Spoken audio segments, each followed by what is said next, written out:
Janasena Telugu Desam అడుగులేసి so దాంట్లో భాగంగానే ఈ రోజున శ్రీ చంద్రబాబు నాయుడు గారితో గత 2 సంవత్సరాలుగా మేము ఆలోచిస్తూ ఉన్నాం ఈ పర్టికులర్ రాష్ట్ర క్షేమం గురించి. ఇప్పటి సభ దగ్గర నుంచి ఈ రోజు దాకా ఒక్కొక్కటి తెచ్చుకుంటా మాట్లాడుకుంటా చాలా జాగ్రత్తగా ఆంధ్రప్రదేశ్ని అభివృద్ధి పదంలోకి ఎలా తీసుకెళ్ళాలని ఆలోచిస్తూ వచ్చాం.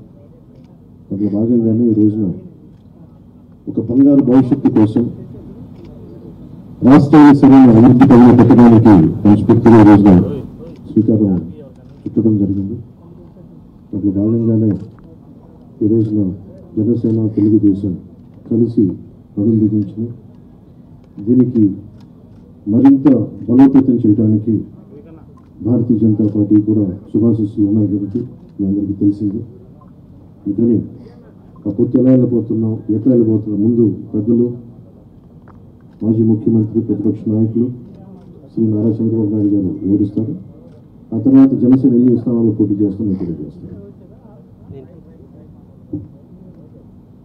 పెట్టుకుని కూడా జనసేన చాలా కీలకంగా అనేక స్థానాల్లో పోటీ చేయాలని నిర్ణయించుకుంది. దాంట్లో ముందుగా సంఖ్యాపరంగా ఒక 5 మంది అభ్యర్థుల్ని 24 నియోజకవర్గాలు 5 నియోజకవర్గాలు దానికి సంబంధిత అభ్యర్థుల్ని ప్రకటిస్తా ఉన్నాం. నెల్లిమర్ల శ్రీమతి లోకం మాధవి గారు, అనకాపల్లి శ్రీ కొనతాల రామకృష్ణ గారు, రాజానగరం భక్తుల బలరామకృష్ణ గారు, కాకినాడ రూరల్ పంతం నానాజీ గారు, తెనాలి శ్రీ నాగేంద్ర మనోహర్ గారు పోటీ చేస్తారు. మిగతా 19 నేను 1-2 రోజుల్లో మొత్తం అందరికీ తెలియజేసుకుంటాను.